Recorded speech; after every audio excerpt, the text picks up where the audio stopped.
국민 여러분들께서 잘 인지하고 못하고 계신 우리나라의 심각한 상황, 즉 자유민주주의 체제를 파괴하는 암덩어리를 치료하지 못하고 있는 상황에 대해서 말씀을 드리도록 하겠습니다. 우리나라 자유민주주의는 말기암에 걸려 있는 상태입니다.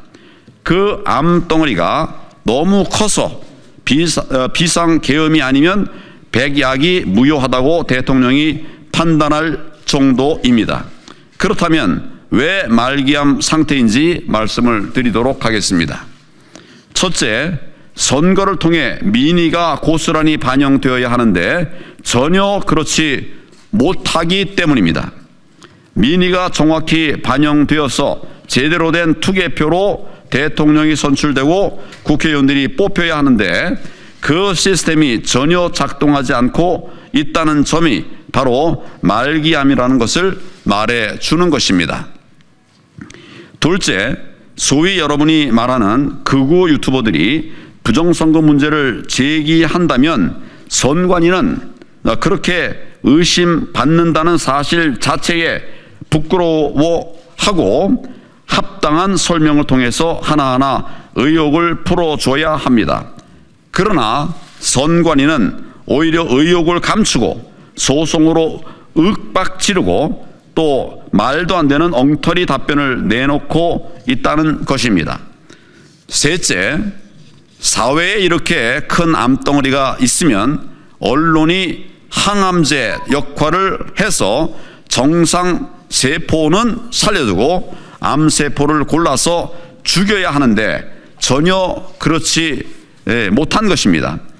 언론은 암덩어리가 너무 크니까 이거 치료 안 되니 이제 모른 채 하자 이렇게 했을지도 모르겠습니다. 혹은 저거 정말 극우 유튜버들이 늘 떠드는 헛소리 이렇게 치부하는 그런 기사로 가름하고 말았습니다. 언론이 시비를 제대로 가려줘야 하지 않겠습니까? 정상세포는 지켜주고 암세포는 골라서 공격을 해야 하지 않겠습니까? 핵심과 치부를 파고드는 제대로 된 취재를 통해서 또한 언론사 사설 등을 통해서 암세포를 죽여줘야 하는데 그 기능이 전혀 작동되지 않고 있습니다. 다시 말해 암덩어리가 있는데 치료를 하지 못하고 있는 상태라는 말씀입니다. 저는 당대표 시절에 했던 4월 4.15 총선에서 부정선거 세력의 조작에 의해 선거에서 참패한 이래 지금까지 수년 동안 부정선거 규명과 방지에 목숨을 걸어왔습니다. 왜냐하면 자유민주주의를 파괴하는 이 암덩어리를 제거하지 않으면 대한민국의 미래는 없기 때문입니다. 이미도 치명적인 결과를 가져오고 있지 않습니까? 이는 좌파 우파를 따질 사안도 아닌 것입니다. 비상계엄의 본질을 생각해야 합니다. 이것은 내란이 아닙니다. 국헌의 본체인 대통령이 무슨 내란을 저지른다는 말입니까? 어불성설입니다. 다른 나라에서도 대통령을 내란죄로 처벌한 예는 없습니다. 비상계엄 선포 뒤 가장 먼저 선관위원회에 계엄군이 투입됐습니다. 그 숫자도 297명으로서 국회에 투입된 280명보다 더 많습니다. 대통령도 그리고 김용현 전 국방장관도 부정선거 문제 때문에 극약 처방을 내린 것이라고 했으니 이 부정선거 문제가 과연 그런지 아닌지를 가리는 것이 최우선이 되어야 하지 않겠습니까? 그런데 다들 딴소리만 하고 있습니다. 즉 달을 가리키는데 손가락만 보고 있다는 것입니다. 부정선거라는 달은 안 보고 계엄군 투입만 보면서 내란이라는 프레임을 걸어 놓았습니다. 이런 프레임은 야당이 국민을 대상으로 걸어놓은 것인데 언론 역시도 이 프레임 속에 빠져 내란이라고 하면서 그 연장선상에서 탄핵을 외치고 있습니다. 한마디로 야당이 내란이라는 선동 밴드웨건에서 빵빠레를 울리는데 언론도 거기에 동승한 것입니다. 그런데 이번 비상계엄의 최종 목표는 부정선거 발본색원이었습니다. 즉 비상계엄의 본질은 선관위 압수수색을 통한 자유민주주의 체제 지키기였다는 사실입니다.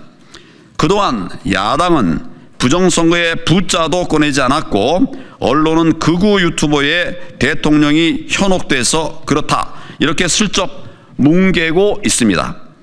이처럼 야당과 왜곡된 언론의 야합은 대통령의 계엄을 내린 획책 여론으로 비화시켰고 대통령의 계엄을 내란 획책 여론으로 비화시켰고 이를 의식한 경찰, 검찰, 공수처 이런 공무원들이 정말 대통령 체포 운운하면서 부하 뇌동하게 된 것입니다. 지금 대한민국은 겉은 멀쩡한데 대한민국의 자유민주주의는 말기암에 걸려 있습니다. 대한민국이 어느덧 가짜들이 판치는 세상이 되어버렸습니다. 부정선거는 팩트입니다. 부정선거는 저질러졌고 범죄자는 처단해야 합니다. 차고도 넘치는 부정선거 사례 중에서 제가 몇 가지만 예를 들어 보겠습니다. 첫 번째 사례, 2021년에 여당 대통령 예비 후보로 나왔던 제가 당시 TV토론에서 몇 개의 판례를 보여드렸습니다. 4.15 총선 재검표 현장에서 제가 직접 가서 제 눈으로 똑똑히 보았던 빳빳한 신권 다발 뭉치, 빳빳한 신권 다발 뭉치 투표지를 보여드렸습니다. 이것은 부정선거를 확신할 수 있게 해주는 그런 증거 사진이었습니다. 그런데 이것이 문제가 커지자 선관위가 홈페이지를 통해서 답변을 내놓았습니다.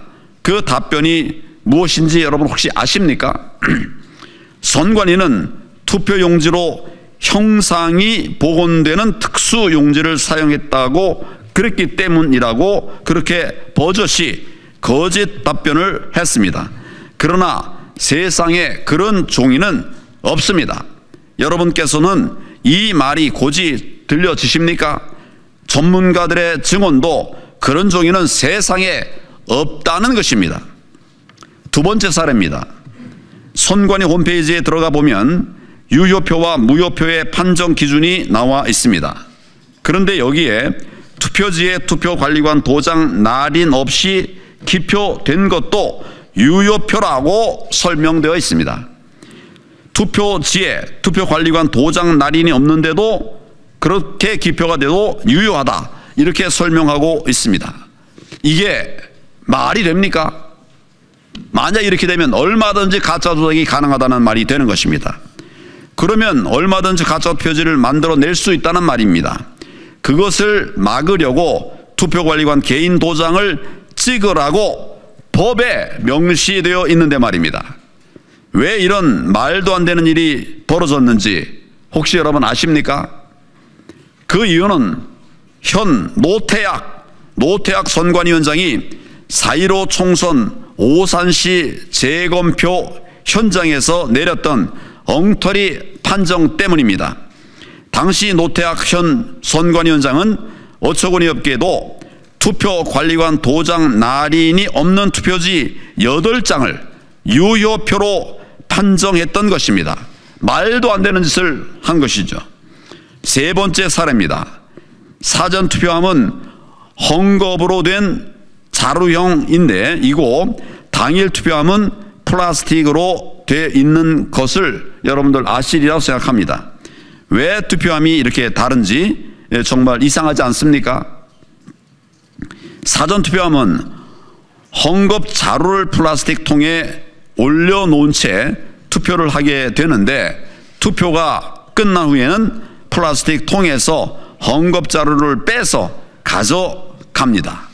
그런데 헝겊 자루형 사전투표함은 보안 스티커도 잘 붙지 않을 뿐만 아니라 헝겊 자루와 투표함 뚜껑 사이로 손이 쑥쑥 들어갑니다. 바꿔 말하면 얼마든지 가짜 투표지를 집어넣을 수 있다는 말입니다. 이런 사실을 아시는 분들은 아마 많지 않으실 것입니다.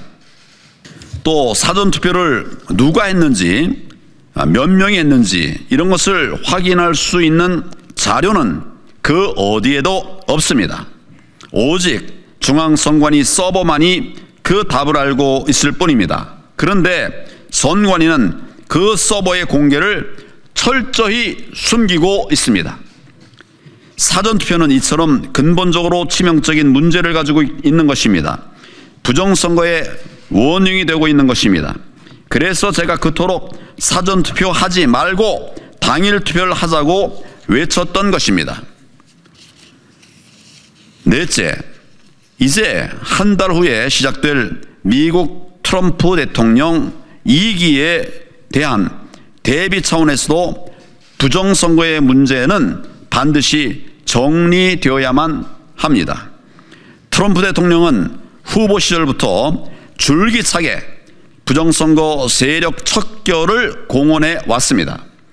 트럼프 대통령 취임 후 한미 간 신뢰의 바탕 위에 한미 동맹을 돈독히 하기 위해서라도 우리나라의 부정선거 세력을 척결하는 것이 필수적입니다.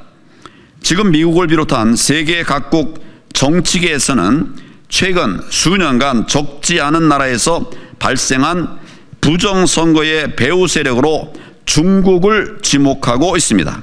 또한 한국산 전자개표기를 지목하고 있습니다.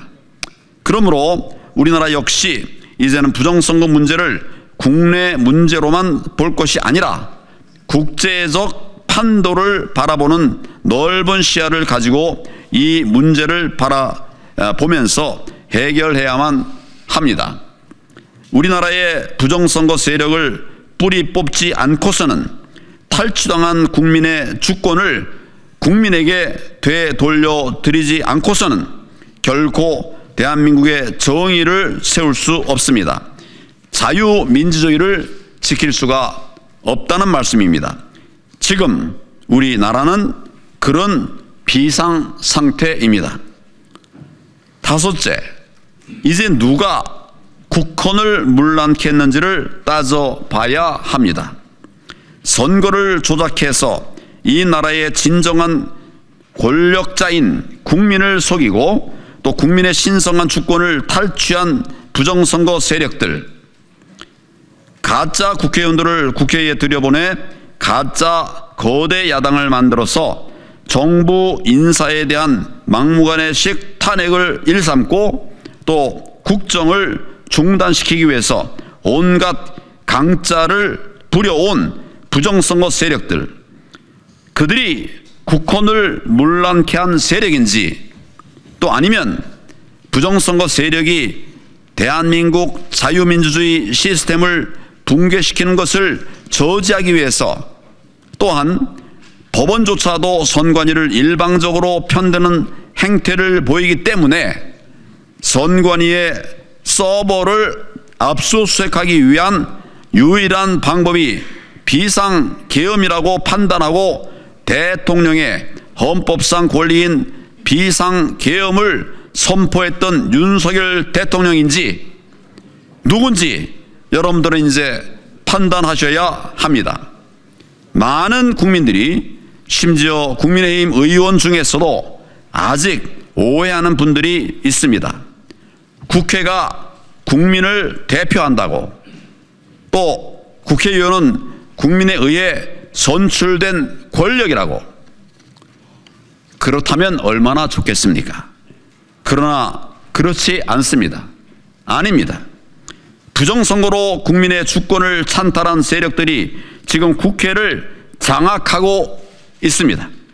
그동안 저를 비롯하여 수년간 부정선거에 맞서 싸워왔던 부방대와 또 많은 애국 시민들은 수많은 억압과 억울한 수사를 받았음에도 불구하고 반드시 부정선거를 밝히겠다고 하는 일념으로 투표 현장과 재검표 현장에서 가짜 투표지 증거 사진도 찍고 또 개수도 직접 하고 선관위를 상대로 받아낼 수 없이 많은 증거 자료를 분석해 국민께 알려왔습니다.